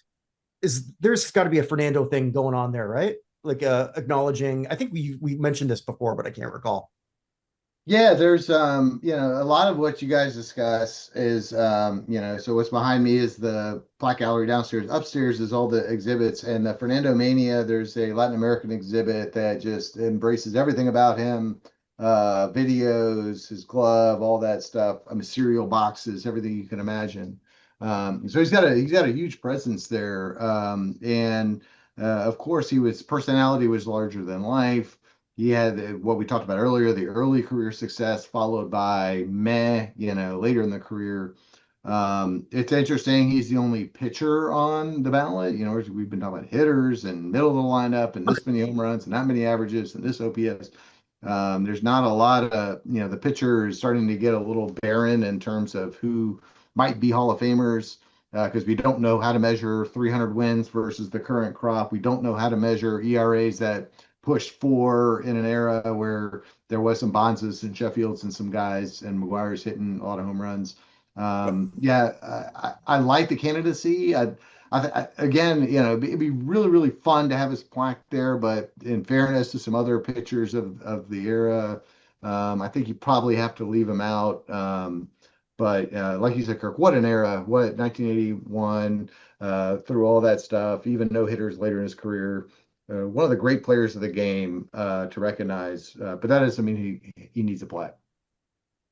I think that Fernando for me is I'm born in Latin America. He was transcended as far as what we saw. Obviously Juan Marichal, Dominican baseball. He's a Hall of Famer.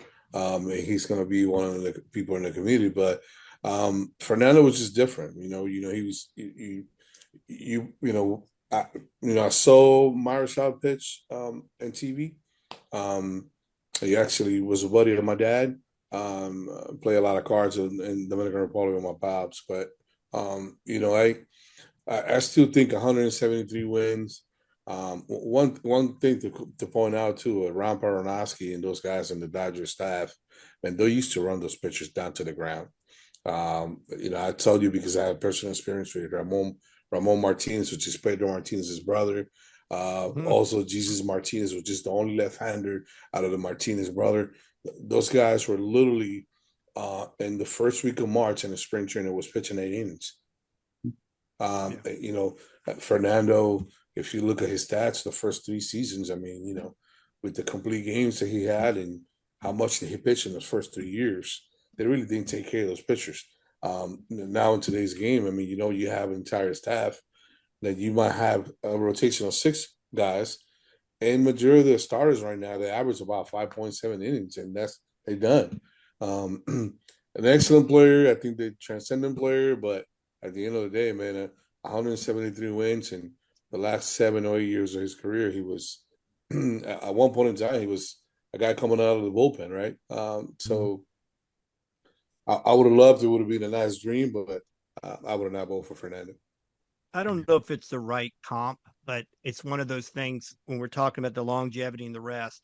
I don't know, maybe everybody will agree or they won't agree. It's sort of like Damaris hitting 61. I remember as a kid growing up, people would like, well, was he a Hall of Famer? He hit 61 in one season. I'm not saying it's the same, and he certainly did enjoy it. But I was around for the mania. Man, Fernando Valenzuela and what he did for Mexican Americans, what he did for that whole region of Southern California. God bless him. I loved him, but I never thought of him as his career unfolded as a Hall of Famer. I just thought he was a phenomenal guy to come in early in his career. And to Gill's point, I have a friend always pitching the big leagues, got a lot of inside information. He told me a story about Ramon Martinez was actually the big prospect, not Pedro. And Pedro was 3 years behind. So once Ramon started getting injured, Pedro was asked certain things by the Dodgers, and he goes, no, screw you. I don't throw that way. I won't do it that way. Trade me, release me, do whatever. And he went to Montreal and went right out and won a Cy Young. So when you look back and you think, who was the prospect, who protected his own career?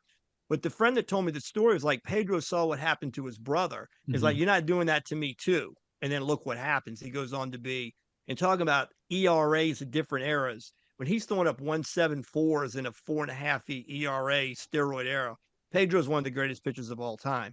But he stood up for himself, said, I'm not going to do it this way. I think that Gill is flirting with something here that, or I think you're insinuating something. I think it was true. I think he got abused enough by the Dodgers. He didn't have the longevity he could have. I remember that season that him and Doug Draper was competing for that Cy Young. Ramon won 24 games. He won 47 games in 2 seasons. But he was also a guy that knew the responsibility of knowing that you had 2 other brothers that are signed with the organization, and then you needed to pitch hurt, right? Yeah. And it was back then. It wasn't I have a dead arm and I'm going to miss 1 start. No, that means you have a dead arm. It means that you're going to pitch 6 innings instead of 8. That's right. Yeah. So my problem with Valenzuela is, and you could say whatever you want about all the black ink and Jaws and everything else, but if you go to a Hall of Fame, or if you go to Baseball Reference, Valenzuela's most similar pitchers are Ken Holtzman, Camilo Pascual, Mark Langston, Frank Viola, and Dave Stieb. Like, no offense to any of those guys. Frank Viola was a very good pitcher for a couple of years for the Red Sox in my youth. Great guy too. Yeah, really great guy. Somehow, since I used to like Larry Bird, I used to always think of then too, like, are they related? The blonde hair, Well, mustache. Frank Viola actually used to live in my neighborhood. There was a Great house. I lived in Winchester, Massachusetts. It's a house in Winchester, Massachusetts. I used to go from Red Sox player to Red Sox player as soon as they all got traded at one point or another. It's just right at the end of West Chardon Road. Dave Steve was a god for 100-kilometer radius. Kilometers, by the way, Absolutely. that's a real metric. Yeah, he Yeah. was. Yeah, he, Still knows, still I know that. Yeah, Only 60 and miles, but close. but I mean, no one's going for Camilo Pascual to get in the Baseball Hall of Fame. So I think, like you said, incredible peak. If this were Baseball Hall of Fame and Pro Football Hall of Fame are very, very different. It's particularly recently with the Pro Football Hall of Fame, we had the late Kenny Easley who just passed away, and Terrell Davis got in the same year. Easley had a 6.5-year career. Terrell Davis had a 4. The peaks were so great for both of them. They got in. You just don't even see that in baseball. Heck, what's his name? Who won the MVP with the Rangers? Hamilton. Josh Hamilton. Yeah, Josh Hamilton didn't even get on the ballot because he didn't play 10 full years. He only played 9. So he never even got on the ballot. So baseball just takes longevity into account so much. I don't think Valenzuela has legitimate shot. That said, he is the only pitcher, which is something, and He's not. Clemens is on the ballot. That's right. That's Yeah. true. He's the only pitcher without PED questions on the ballot. The only thing that Fernando was taking was a lot of cholesterol. Like I can talk, but anyway. You know, when you bring up pro football too, Gale Sayers is always, well, I think Koufax to some degree is one of those guys. Koufax. Sayers was so incredible for a short period, but he had the knee injury. And by the way, I have to do the shout out to Kenny Easley because he's from Chesapeake, Virginia. I remember he was a 3-time All-American, first-team All-American in college. He was a freak show.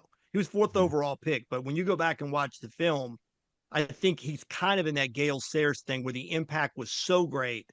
And now that they're finding, the Tylenol that they were given to all the painkillers is basically what killed him. I mean, that's basically what ended his career and led to so many problems throughout his life with that. So I do think they're those guys. And again, Koufax, he retires at 30. And I don't think anybody 31, I it. think. Yeah. And it's at the 66 season, right? So yeah, and I don't think anybody would question that he is one of those shooting stars. And he did so much in a 5-6 year period, 6 years. Once he figured it out, nobody ever pitched like him. So we do have those people. It's just that what Valenzuela did was not one of them. He's special, but not that special. By the way, Koufax also pitched for the Dodgers. So there you go. It may have been a little bit different, era, not in the I know. 80s and 90s. I know. But I mean, organizational philosophy is last, which is why the Red Sox are the last team to integrate. Oh yeah, but he did have to snuff it out pretty early though to be 30 years of age and can't lift his arm anymore. So yeah. Well, gentlemen, I guess in the interest of time, we'll wrap this up, and I'm going to ask each of us to sort of come up with our 3 who we would if we had a choice, and then the 3 we think they're going to do. Evan's always the best at counting everything. So, Evan, you have been voluntold to be the accountant on this. It's my life. I get it. Just so you know, you guys can't see my computer. I currently have 5 spreadsheets open at the moment, which is an all-time low for him. Which is an all-time low. That is actually true. All right, so why don't you guys just send a message directly to me? Okay.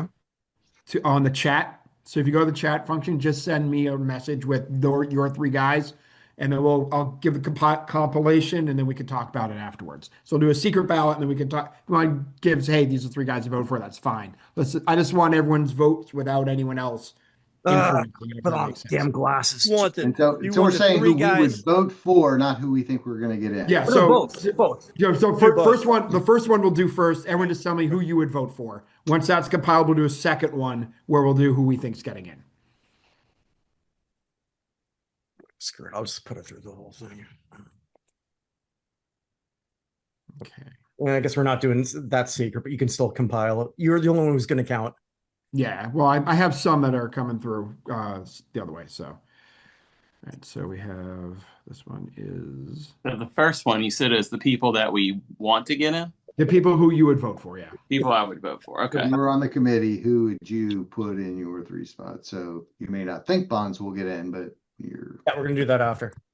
Yeah, we'll do that after. Damn automatic numbering.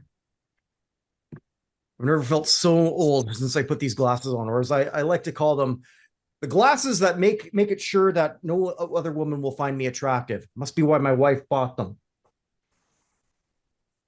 All right, we're holding up on the ones we think until everybody gets theirs in, or can we hit it? Correct. Yeah. Give me a second to just Yeah, compile right. everything. Right, gotcha. While we're all doing that, just going to do some selfish promotion on the site. NotInHallOfFame.com is pretty much your one-stop shop for everything that is not in Hall of Fames or really Hall of Fame talk. We are doing a lot more on the site. We are expanding. We are doing a lot more lists. In 2026, Evan and I, we had our official company meeting earlier today. We did, where we pretty much decided that we're going to be doing. It was a half hour long. It's the longest meeting we've ever had. Yes. It only ended because my wife yelled at me because dinner was ready. So. But we're going to be doing a lot more interviews. We're going to be promoting a lot more with the United States Athletic Hall of Fame. We're really excited about everything that we've done there, especially with the amount of vote increases that we've had from year 2 to year 3. Tubbs, I don't know if you know too much about what we're doing there, because I know you're mostly like baseball, so I haven't really asked you about that. So like, do you cover a lot of other sports, or is it just baseball? Just baseball, really. Okay. Yeah. So what essentially we realized, Evan and I, that, oh my God, there's actually no United States Athletic Hall of Fame. So there's no National Sports Hall of Fame. But there is now, because we trademarked it. There you go. Hey. And so we're in year 3 and it's an open vote. Anyone can vote. Can you stuff the ballot? I guess in theory you can, because you can vote every day. And we're really excited about what we're announcing soon, because we have athletes, coaches, and contributors. Now for athletes, we're allowing 25 for the first 4 years. We're in year 3. And we're thinking like moving forward, oh my God, we're going to have like the 100 greatest athletes.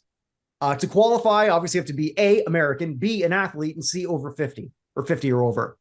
Yeah. So born in 1974 or before this year. Yeah. And it's really interesting how we've got this moving forward, and putting together a ballot. We've got like a lot of people here who are going to be part of that. Gill's going to be part of that moving forward. And we've got also some people who are, relatively big names in the community, in the sporting community, in the writing community. We're pretty proud of that, but we're intending to grow that even further, to sort of expand that. So like, for example, Chris was able to bring on Alex Cohen, who was the announcer for the AAA Iowa Cubs. We got Richmond Webb, 7-time Pro Bowler, Miami Dolphins. I got, in theory, he's not American, but neither am I, so it's okay. I got Greg Oliver, who has written 17 sports books and has done a lot of writing with the Toronto Sun. And it's kind of fascinating because one of the people on the ballot, he actually helped write her biography. He didn't vote for her. Yeah, we've had a couple. I had one of our voters who is a multiple-time national championship coach in soccer. Is like his wife coaches lacrosse. Was like, hey, you need this lacrosse person, and then he never voted for them after I put him on the ballot. Oh, seriously? I didn't know that. Yeah, he never voted for him. Jimmy Murphy never got a vote. Guys, I have that compiled. Why don't you give me now the 3 who you think they're going to get in? Okay. Kirk, do I have to pick 3? Because I don't think 3 are going to get in. You're put you up to 3. Yeah, up to 3. For a quick question. Yeah. On this American Hall of Fame, is Secretariat eligible? Yeah, No. we're not doing horses. Yeah, it has to be human beings. Because ESPN ranked him I know. 35 of the top 50 athletes. And Citation. Citation was also on their list. That's a great thing. Secretary's right up here behind me. Evan and I discussed that on our first time we were doing that, and I said, like, does Secretariat know he's American? Yeah, he was born 11 miles from where I grew up. Yeah. I mean, like we could in theory put him on the ballot and see what happens. He's the greatest athlete of the 20th century for sure. So I'm just going to say. See, when I think of horses, I always think of the short-lived Fox television program, Man versus Beast, in which they had a sprinter go against a zebra, and they had the keys to the race. And Carl Lewis was actually the person giving the keys to the race for this thing. And Carl Lewis's 3 keys for the zebra, where it has to get off to a good start, it has to stay in its lane, and it has to realize that it's in a race.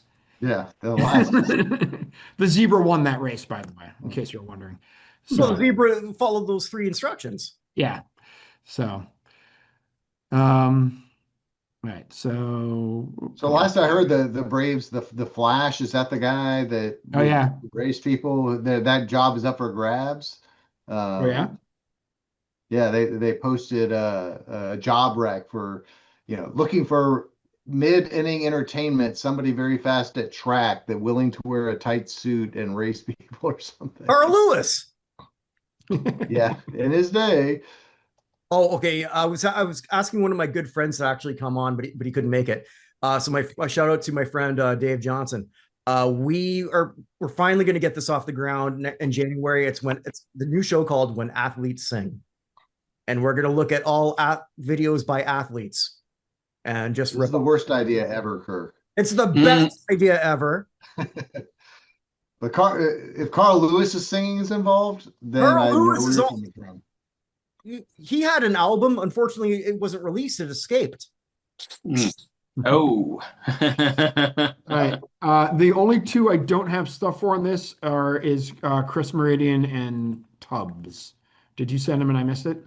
I sent them. I can just tell them to you if you want. Hold on a second. I may have just missed. Oh no, I did miss it. Sorry. Okay, cool. Yeah, and I sent mine together on the first direct. Oh, you did send in the first one. That's right, Chris. Yeah. Sorry. Chris is from Wisconsin. They don't follow instructions there. No zebras. No zebras. No, when we finally do that show, oh my God, I think we might start with the Los Angeles Rams response to the Chicago Bears. If you haven't seen it, it's the Rams of '86 doing "Ram It." Oh God, it was awful. The Redskins did one. The Redskins did one too. Theirs was actually pretty good the next year in '86. But yeah, I've seen the Rams. Was pretty. Yeah, it was. Oh well, none of them were good. None of them were guest on that show there, Jack. Yeah, I remember that. It was. I know the Redskins. The Redskins did one that was the '86 season, and it was to the fans. It was actually pretty good. The ones the Redskins did was the fans were the greatest fans in football. It's the 12-4 year when they got their ass kicked against the Giants in the NFC Championship. There's a bad one by the Dodgers, the baseball boogie. Yeah, there's a lot of. All right, so there's a history of a lot of bad ones. So I have compiled, just so you know. So here's who we would vote for. So getting votes out of our group, we had a total of 6 folks. So they are in reverse order. There was 1 vote for Carlos Delgado, 3 for Dale Murphy, 4 for Clemens, 4 for Bonds, 4 for Kent, and 5 for Mattingly, for 21 votes overall. So in theory, if we go by percentage, what they have to do nobody gets 75%. Nobody gets in. Nobody got 75%. Correct. Right. Yep. Yeah. With that, for what we expect, so Kent had 7, Mattingly 6, and then Valenzuela, Clemens, and Bonds all got 1. Wow. So we're expecting Kent and Mattingly pretty much as a group to be the most likely ones. Kent in that case gets 100%. Mattingly gets over the 75 for what we're expecting. I'm lost on now. What do you say? You have to get in our little thing here where we have 6 of us. There are 7 of us, so you would need 6 out of 7. Oh, there is a 7. Okay, let's see. What am I only seeing? Because you're not. Are you counting? Are you counting yourself? Yeah, I am counting myself. I'm seeing 6 people. I'm sorry. Kirk, me. No, Tubbs. actually, I am seeing that 7 now. I am. Okay. All right. So it would take out of 7 people what number? It would take 6 to get 75%. Is that right? Yeah. Yeah, because 28%. My 7th grade math teacher burned it in my head. You jackasses didn't vote for Kent 14.3%. Mattingly. That's what I want to know. Because you guys voted for Bonds and Clemens. They didn't have enough room. Yeah. which is a real problem. I'm I don't getting, know if that's I'm gonna be a getting real five. problem. I'm getting 525, but that would still make it 6. I got you. Yeah. Okay. Yeah. It would take a 6. Yeah, okay. Yeah, one Yes. seventh, as my seventh grade math teacher made me know, is 14.28%. So That's two right. sevenths gone is 28. 142,857, 142,857. Yeah. So I remember that when guys were 1 for 7, they were hitting 142. I do remember that. 857 Yeah. and 8, yeah. yeah. So so that's essentially what we believe, that Kent and Mattingly are the most likely people to get in, and I'm not surprised by that. And that the PED, and what we're seeing at the other end is that the PED guys do complicate it. Is I think what the results. They are. may pull some votes down. Given the limited ballots, you can only vote for 3. Yeah. So if you're going to vote for Clemens and Bonds, that leaves Okay. only one spot for a Mattingly or a Murphy or And whoever that's else. what I think we're all agreeing on when we're looking at, first thing I thought, I don't know about you guys, when I saw the 7 former ball players, I thought, not exactly the peers of Barry Bonds and Roger Clemens. Mhm. You know, I don't know which one of you sort of like came up with that. There's 3 who were over 80, but 88, 87, 83, yeah, I mean, like I Perez. knew Jim Cott was up there, and to be 87. honest, I didn't know that Tony lived still alive. But Perez is 83 and Marshall's I 88. wasn't trying to say that in a bad way, but it's No, different era. yeah. So I mean, they're more likely to think like Joe Morgan did. Oh yeah. Probably. Did Well, Joe Morgan ever tell us Marshall's what he probably thought? going to be a little biased because he played with Barry Bonds' dad. Mhm. Yeah, but he also Yeah, played he with worked Pete for the Rose, and Giants he organization. openly said, "I don't want him." Giants was playing. Yeah. So I mean, like, I think they're more likely to be a gatekeeper. I think, like, I put in Valenzuela, thinking, well, maybe the 2 Hispanic gentlemen might sort of like think that way. I think none of us picked Sheffield because A, the PEDs, and B, Other complicating issues. Yeah, I mean, this is a terrible ballot for Sheffield. Like Oh, when they first came out with this ballot originally, I was annoyed because the 2 people who I really wanted to see here, who are not here, are Lou Whitaker and my personal pet project. Also, problem that he moved around too much in his career, to Kenny Lofton, right? Those are 2 guys who I wanted to see here. Knowing the don't get 5 votes and you're out rule, I'm very excited that they're not here. Yeah. Because they will be on the next ballot without several of these people there. And hopefully Dwight Evans too. I love Evans Dwight is on this ballot, or is he on the, or because he's Dwight kind of on a a 70s, past 80s ballot guy. and got 50%, but he hasn't been on the past 2. He was on the one like several years ago. Yeah, but my point is, does he qualify for this ballot anymore? Because most of his career was in the 70s through No. 80. His peak was in the 80s. He was a much better player in the 80s. Okay. He retired in 91. He came up in 73 or 72. 72. Yeah. But He should be 80. my nickname in baseball growing up in Massachusetts, the first name of Evan, everyone called me Dewey on my baseball team. So that would have He was a been great player. that would have been the 80s for everything. So yeah, I'm very familiar with Dwight Evans. I actually have the only team player T-shirt I have in my repertoire is a 24 Evans jersey. So Awesome. One of the best arms ever. Where does Ridiculous. Schilling stand? Where does Schilling stand now? He got 43.5% last time, but they didn't put him on this ballot. He was, I think, got the fourth most amount of votes, but they didn't put him on this one. I think they just wanted to avoid all the stuff going on in the world. They didn't want to probably even touch him. they didn't think he was probably going to get in through this group anyway. Yeah. And if put it this way, you have Clemens, Bonds, and Schilling on this ballot, nobody's getting in. No, that's true. But I mean, is Schilling all about the politics things he said? Is that all of it? Because on the field, I just think, when you look at the postseason, it was insane when you half handed him the politics, ball. half, I was gonna say half politics, half I hate the media. Yeah. True. Half I stole a whole bunch of money from the state of Rhode Island. But again, those are not. I didn't World see that on Series the when I looked at the Hall of Fame qualification list. Right. I don't see stealing from Rhode Island as one. But of it's the the That's in the smallest character clause. state, so it's okay. It's not like they did it to California. Yeah, that's good. I mean, and to be fair, that is how the economy of Rhode Island works. Is everyone's just stealing from it anyway? So Brett Favre stole from Mississippi. He's still in the Pro Football Hall of Fame. But Kirk, he cannot get on our ballot. That is true. We have a lot of quarterbacks with lesser credentials who've made our ballot, and Favre cannot get through. He doesn't get people to vote for him. Well, didn't he secure the Hall of Fame before he got into that kind of nefarious work? Or, Yeah. okay, so that was smart. I'm That was talking- smart. Yeah. I'm talking about our U.S. Hall of Fame. So what we have Right. we have 132 people who go out every year to our voters. They can pick 25, and we have a arbitrary cut line every year depending on how many people to keep the ballot normal. Generally, it's about if you get 1 out of 3 people to vote for you, seeing as there are 130 people and people only pick 25, you get 1 out of 3 to vote for you, you're probably getting on the ballot just because there's so many people. But he hasn't passed that threshold. He hasn't particularly come that close. I mean, he's been 15 to 20%. I mean, there's some serious competition. You're talking about, Earl Campbell and some other guys that have been on. Yeah, Earl Campbell hasn't been on the ballot either. There's some other folks, but not to give much away, but we do have 11 people out of the 35 are going in. 11 of them are football related on this ballot, so clear some space. Our first ballot, we only had 2 football players. Yeah, the only 2 people made our first ballot were Jim Brown, and the 25th spot went to Joe Montana. Out of everyone in football history, those are the only 2.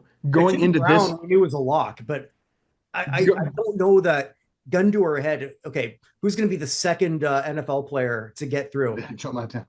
Yeah, we like Joe Montana's Well, great, but back in 2013, the NFL Network did top 100 players. 1 was Jerry Rice, 2 was Jim Brown, 3 was Lawrence Taylor, and 4 was Joe Montana.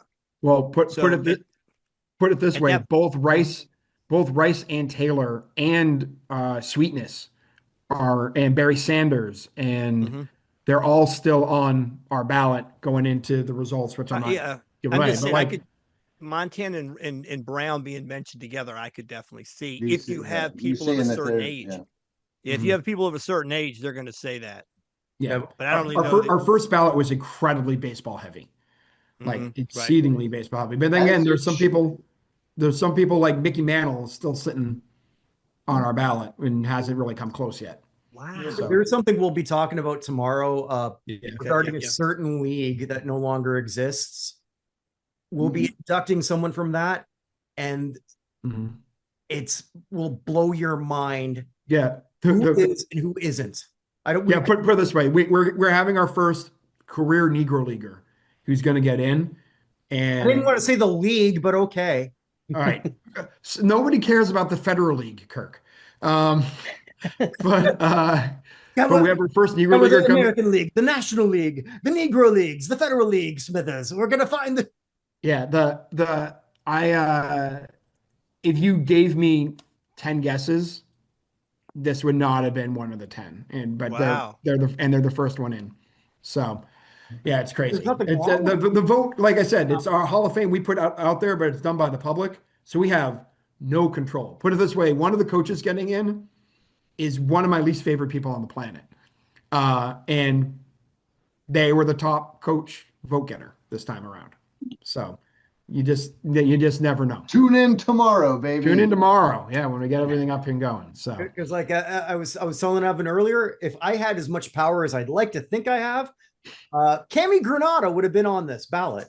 And I can't even get her on the damn ballot. And it's my co-idea. Yep. There are a lot of people. Bonds is on the ballot. We haven't gotten Clemens through.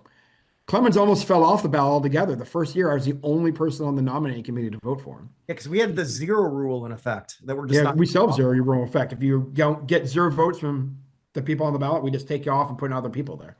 And we're gonna have to figure that out for coaches and contributors because we had 27,000 votes coming in. We have some, so you'd think that there wouldn't be issues with people getting 0. We have 0s. Yeah. And we got to figure that out.